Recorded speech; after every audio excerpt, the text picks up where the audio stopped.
이번 주차에서 학습할 학습 목표와 학습 내용입니다. 꼼꼼하게 살펴보도록 하세요. 학습을 시작하기 전 오늘 학습의 핵심 용어를 알아보도록 합시다. 자, 다음의 내용에 맞는 단어가 무엇인지 스스로 생각해보고 맞는 곳에 끌어다 놓아 보세요.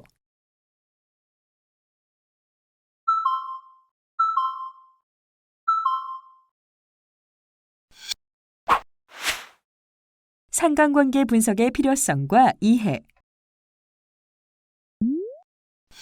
먼저 학습을 시작하기 전에 본 차시에 사용되는 설문지와 SPSS 데이터를 준비해 놓았는지 확인해 봅시다. 필요한 설문지와 파일은 다음과 같습니다. 아직 다운로드 받지 못한 경우에는 본 사이버 강의의 자료실 메뉴에서 다운로드 받아서 사용할 수 있습니다. 본 학습과 퀴즈를 풀기 위해서는 반드시 필요하니 미리 확인해 보시기 바랍니다. 도입 사례에서 보듯 많은 사람들이 흡연으로 인하여 암이나 다른 질병에 걸려 사망하고 있지만 담배 회사의 책임을 법원이 인정하는 경우는 별로 많지 않은 실정입니다. 막연히 흡연과 사망 원인 간의 관계가 있을 것이라고는 짐작할 수 있지만 자신 있게 얼마나 관계가 강한지 말하기는 어렵습니다. 하지만 상관관계 분석을 알게 되면 보다 자신 있게 흡연과 사망률 간의 관계를 추정할 수 있을 것입니다. 충분히 관찰된 사례만 있다면 까마귀 날자 배 떨어지는 경우에도 실제 까마귀가 얼마나 큰 영향을 미쳤는지 판단할 수 있을 것입니다. 상관관계 분석은 연구 대상인 변수들 간의 관련성을 분석하기 위하여 사용됩니다. 즉, 한 변수와 다른 변수와 어느 정도 관련성을 가지고 같이 변화하는지의 정도를 분석하는 목적으로 사용됩니다. 예를 들어서 광고량과 판매량을 각각 비율 척도로 입력하여 상관관계 분석을 하거나 광고량과 제품에 대한 만족도를 대상으로 상관관계 분석이 이루어질 수 있습니다. 이처럼 두 개 변수 간의 상관관계를 나타내는 것을 단순 상관관계라고 합니다. 단순 상관관계를 분석하는 것만으로도 관리자는 효과적인 의사결정에 필요한 기본적 자료를 얻을 수 있습니다.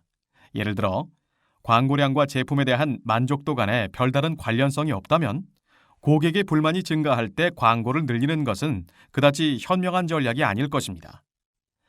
상관관계의 분석에 사용되는 변수들은 반드시 등간 척도나 비율 척도처럼 연속성을 가지고 있는 변수들을 가지고 분석이 이루어집니다. 즉, 자동차의 모델명과 연비 간의 상관관계는 이루어질 수 없습니다. 그 이유는 명목 척도는 평균이나 분산을 가질 수 없으므로 통계적 추정이 필요한 상관관계가 불가능하기 때문입니다. 변수들 간의 관련성이 높다 혹은 낮다는 것은 어떻게 측정이 가능할까요? 변수들 간의 상호 관련성, 즉 상관은 특정 변수의 분산이 다른 변수의 분산과 같이 변화하는 정도에 따라 결정됩니다. 이처럼 같이 공명하며 변동하는 분산을 공분산이라고 합니다. 다음과 같이 변동하는 정도가 적을수록 상관관계는 낮아지며 같이 변동하는 정도가 클수록 상관관계는 높아집니다. 이때 상관관계의 정도를 나타내주는 것이 상관계수인데 전혀 상관이 없을 경우의 상관계수는 0이지만 완전히 변동하는 부분이 일치하는 경우의 상관계수는 -1 혹은 1입니다. 즉, 상관계수는 -1에서 1 사이의 값을 가집니다. 그러나 현실 세계에서는 이렇게 +1 혹은 -1의 완전한 상관관계를 보이거나 상관계수가 0인 전혀 상관이 없는 관계는 그렇게 많지 않습니다. 그보다 대부분의 경우는 다소의 상관관계를 가지고 있는 것이 보통입니다. 그래프와 같이 대부분의 상관관계는 어느 정도의 강도를 가지고 움직이는 것이 보통입니다. 그래서 상관계수의 절대값이 0.2 이하면 보통 상관관계가 무시할 수 있을 정도로 미약하다고 판단하며 0.2에서 0.6 정도면 어느 정도 상관관계가 있다고 인정됩니다. 그리고 0.6 이상일 경우 매우 강한 상관관계가 있는 것으로 인정됩니다. 또한 상관계수의 값을 제곱한 것을 결정계수라고 하며 이 결정계수 한 변수가 다른 변수의 변화를 설명할 수 있는 설명력을 의미합니다. 상관관계 분석의 계산 절차 및 설문과 데이터. 상관관계 계산의 기초적 절차로서 우선 공분산의 개념을 이해하여야 합니다. 공분산이란 확률 변수 x의 증감에 따라 또 다른 확률 변수 y가 증감하는 정도로서 다음의 기대값과 기호를 가집니다. 그러나 식에서 보듯 공분산은 x와 y의 단위가 커지면 자연스럽게 같이 증대하게 되므로 공분산을 표준화할 필요가 있습니다. 이 공분산을 표준화한 것이 상관계수입니다. 즉 상관계수는 다음과 같으며 마이너스 1에서 1 사이의 값을 갖게 됩니다. 이를 보다 잘 이해하기 위하여 실제 사례를 가지고 같이 상관계수를 구해보도록 하겠습니다. 사례를 읽고 시작하기를 클릭하세요.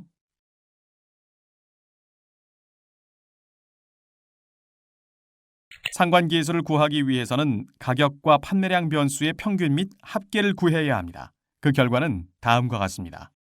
구해진 각 변수의 평균을 활용하여 1, 2, 3, 4를 구합니다. 즉, 각 관측치에서 각 변수의 평균을 차감한 값을 활용하여 1과 3을 각각 구한 뒤 이 값들을 제곱하여 2와 4를 구한 후 다시 5를 구하는데요.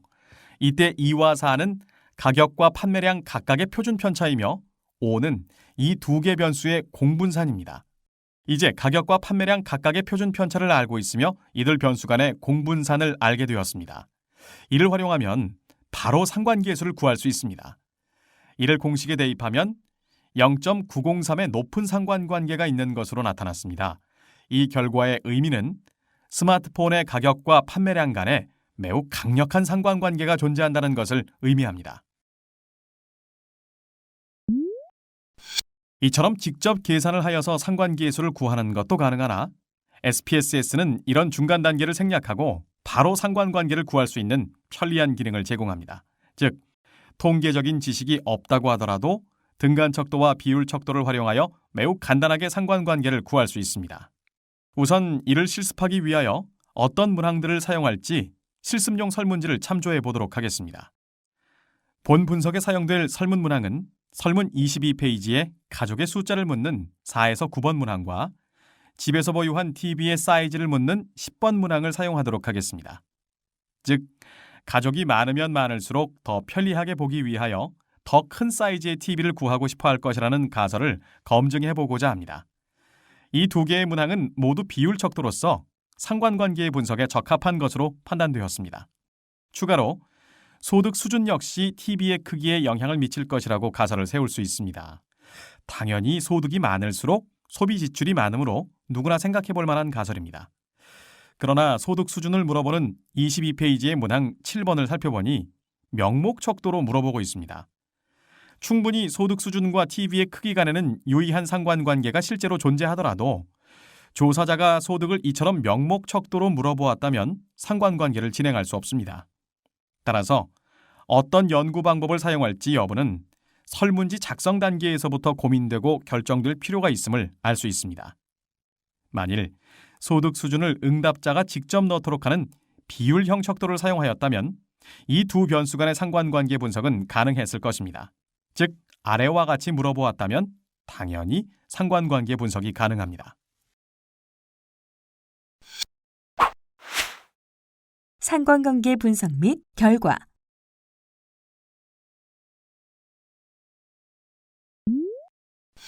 이제 실습 설문지 01.hwp와 실습 데이터 01.sav를 이용하여 직접 SPSS를 이용한 분석을 해보도록 하겠습니다.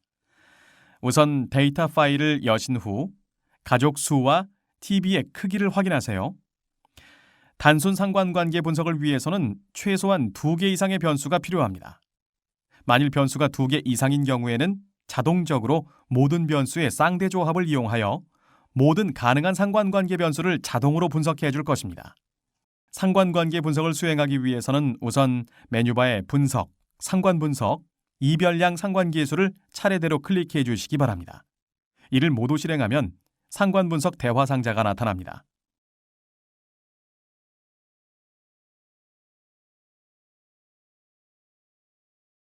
다음으로 대화 상자에서 분석할 변수인 가족 수와 TV의 크기를 선정한 후 화살표를 클릭해서 오른쪽의 변수 상자로 보냅니다. 하단의 상관계수에서 피어슨 상관관계 분석으로 지정되어 있는 것을 볼 수 있습니다. 피어슨 상관관계는 바로 위에서 공분산과 표준편차를 이용하여서 구하였던 상관계수와 동일하기 때문에 이를 그대로 놓아두시고 그대로 진행합니다.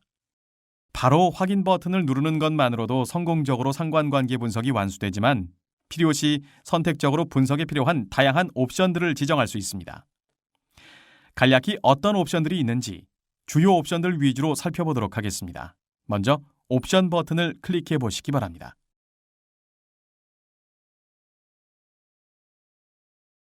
평균과 표준편차, 공분산 등을 추가로 선택할 수 있으며 기본적으로 결측값이 상관계수 계산 시 제외되도록 되어 있습니다. 추가로 필요한 부분이 있으면 선택하신 후 다음 단계로 진행합니다. 이제 상관관계 분석을 시행해 보도록 하겠습니다. 도출된 상관계수표를 보면 크게 상관계수, 유의 확률, 그리고 응답자의 수라는 세 가지 정보를 주고 있습니다. 우선 상관계수는 0.207로서 약한 상관관계가 있음을 알 수 있습니다. 그 다음 정보는 유의 확률입니다. 유의 확률은 보통 P값, 시그 등 다양한 형태로 표시되기도 하는데 가설 검증을 통하여 상관계수가 통계적으로 유의한가에 대한 정보이며 보통 그 기준은 유의 확률이 0.05보다 작은 경우 통계적으로 유의하다고 판단합니다. 분석 결과 유의 확률은 0.000으로서 통계적 유의성이 확보되었습니다. 학습평가를 통해 이번 시간을 마무리하도록 하겠습니다. 지금까지 학습한 내용을 얼마나 이해했는지를 확인하기 위한 문제입니다. 정답을 틀렸을 경우에는 반드시 해당 내용을 복습하시기 바랍니다. 스타트 버튼을 클릭하세요.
형광펜으로 중요하다고 생각하는 부분을 체크하면서 이번 시간에 배운 내용을 최종 정리해 보세요.